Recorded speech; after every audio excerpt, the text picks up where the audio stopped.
Okay, Lid. Question of the day. Sex toys and vibrators. Thumbs up or thumbs down? In 3, 2, 1. Three. 3, 2, 1. Few. That's good. Okay, so you're going to be like, Woo! shit, gotta go buy some. Yeah. Okay, that's interesting. I mean, it's a nice thing to agree on, but also like some of the tension in relationship is also when you don't agree on stuff and go like, oh, okay, I'm willing to interesting. maybe. And now, so I mean, I guess I'm talking to my experience so far. I think I'm sex toy curious, is what I would You're say. sex toy curious. Sex toy adjacent. So I've used sex toys before. Actually, my first sex toy got bought for me by my boyfriend when I was living at home still, and I think I was 17, and he gave it to me in front of my parents on my birthday. Wow. In my mum's house. What? I know. When you're what age? 17? I think I was 16, 17. Yeah. Oh my god. It was probably one of the most mortifying moments of my life. Did he say your boyfriend afterwards? Not for very long. Did he get to use a sex toy with you? Because clearly that's what he wanted. Or was he just looking to embarrass you? I don't. No, he definitely wasn't looking to embarrass me. I think I don't know. Maybe there's a thing when you're like 17, 18 where you can kind of get it wrong, where you think you're being a bit like. I mean, how wrong? Ballsy or racy. I don't know. In front of like your girlfriend's parents. It was such a weird move. That's and it not was smart. mortifying. Not smart. And it was a sex toy that was like so it had a kind of a bit there that could go internally, and then it had two little. What is it? Two like a rib that they go just internally? like Okay, like a kind of yeah. From proboscis. Yeah. And then it had two Penis, little bits there. One goes forward towards the clitoris, one goes back towards the anus. And then it was attached to a wire that you could remote control it. So it was like, I guess it was one of the first remote control, but it isn't really remote. But 'cause wired. It's attached to a wire, so you're not that remote. The other person controls it. Yeah, but yeah, you're not yeah. like in a different room or Yeah, somewhere yeah. like that. And I didn't enjoy it. Because? It was remedial looking. Like it was like, you know, a lot of sex toys I think are made by men, and then they don't understand the visuals that might be needed to make something feel sensual. Yeah, okay, It's yeah. really hard, far too big, looked disgusting. It was that kind of like, it was like an off-white cream colour, which looks like it was once white and then it's been used a lot. Oh no, and really? now it's like gone dirty to- plastic. Yeah, Oh yeah. god. So that wasn't good.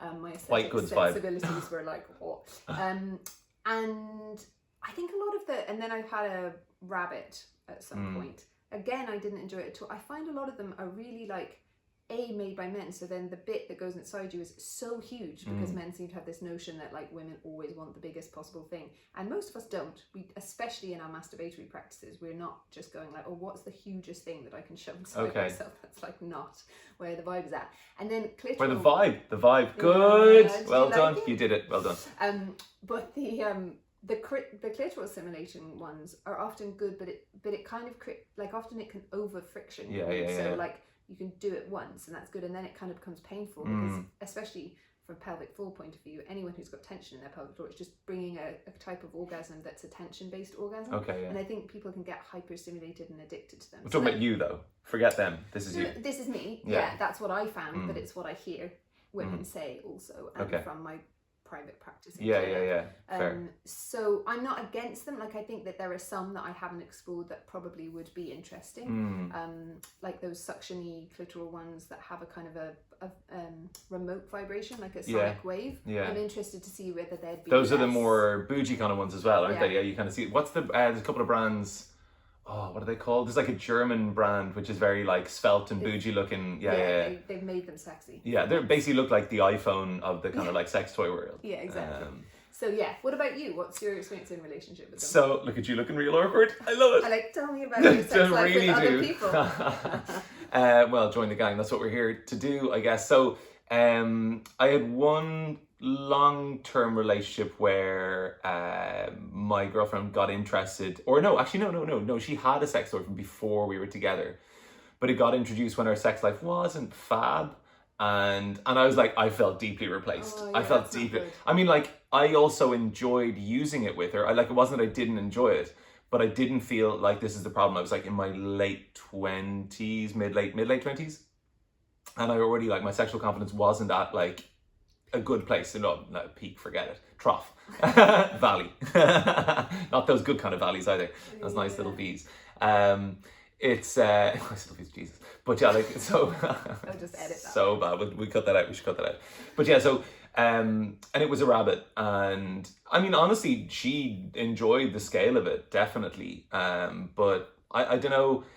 yeah, she was in her 20s as well, so I don't know if she would say that now, and I wonder, because yeah, kind of, I mean, tempted to ask her actually. I think that like the problem with the sex toy is if it's brought out, like so many things, where innovation in sex life comes out of an incomplete sex life in the first place, that's when it's going to be problematic, because that's when it's like you don't have a strong, stable foundation where you both understand, okay, good days, bad days, whatever, but we both know that there's like a mutual, like significant attraction here that's not going away, and we're feeding it, and we're consciously feeding it.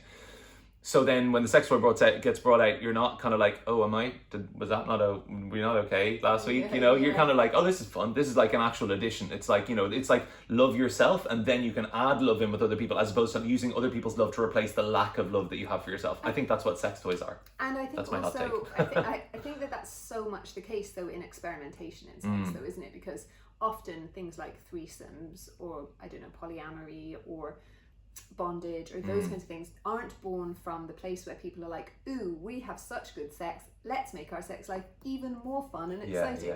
They go like, shit, everything's got a bit boring, we're not really having sex anymore, maybe we'll have a threesome to spice things up. Exactly. And I think, you know, anything that's born from a place of lack rather than a place of abundance often carries with it, especially in the realm of sex, a heavy, weighty, emotional thing that needs a really mature couple to be able to talk into that in a space that's safe, that doesn't add more sense of lack to either one or both of those things. Yeah. I mean, it's going to do that anyway. That's a whole topic for another day though, isn't it? Yeah.